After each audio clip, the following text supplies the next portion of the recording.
בוקר טוב, אנחנו מציינים היום את כ"ט בנובמבר, היום לפני 68 שנים, בכ"ט בנובמבר החליט האו"ם להכיר במדינה יהודית בארץ ישראל, החלטה שקדמה להקמתה של מדינת ישראל.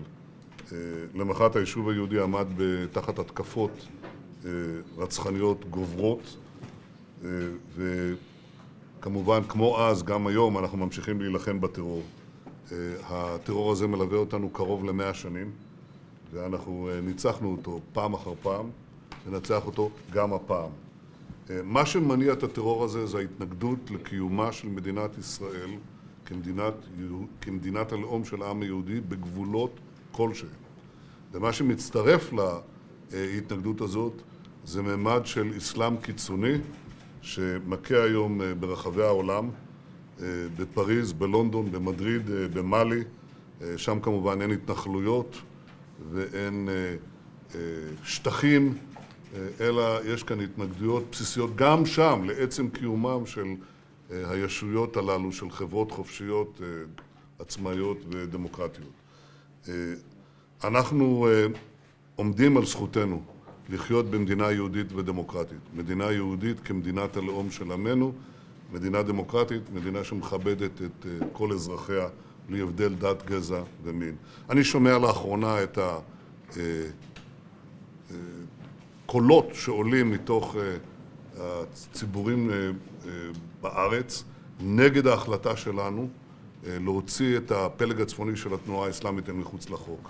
זה לא ישנה את ההחלטה שלנו במילימטר. אנחנו דבקים בהחלטה הזאת, כמו שאנחנו דבקים בהעברת חוק הלאום שיסדיר בצורה ברורה את היותה של ישראל מדינה יהודית ודמוקרטית, מדינת הלאום של העם היהודי. במסגרת זו הדיונים שהבטחנו לקיים יתחילו השבוע בראשותו של יו"ר הקואליציה, יותר נכון, חבר הכנסת צחי הנגבי. אנחנו מתחילים לקדם את חקיקת חוק הלאום. מחר אני רוצה להשתתף בוועידה בינלאומית בפריז. אני אפגש שם עם נשיא רוסיה פוטין, נשיא צרפת הולנד, מנהיגי יפן, קנדה, אוסטרליה, פולין וגם מנהיגים אחרים. בשבוע שעבר היה פה ראש ממשלת יוון, והחלטנו על שורה של תחומים של שיתוף פעולה. זה יימשך גם במפגש שלי ושלו ושל נשיא קפריסין בקפריסין בחודש הבא. השבוע יגיע הנה סגן ראש ממשלת וייטנאם כדי לדבר על הרחבת שיתוף הפעולה בינינו. יש הרבה בעיות במישור הבינלאומי. אחת הבעיות שלנו היא לוז, פשוט בעיה של לוח זמנים. מי שדיבר על קריסת יחסינו עם ארצות הברית וקריסת יחסינו עם העולם בכלל והעולם הערבי בפרט טעה. אני רוצה לשבח את עבודת משרד החוץ ואת מנכ"ל משרד החוץ דורי גולד על פתיחת משרד באבו דאבי.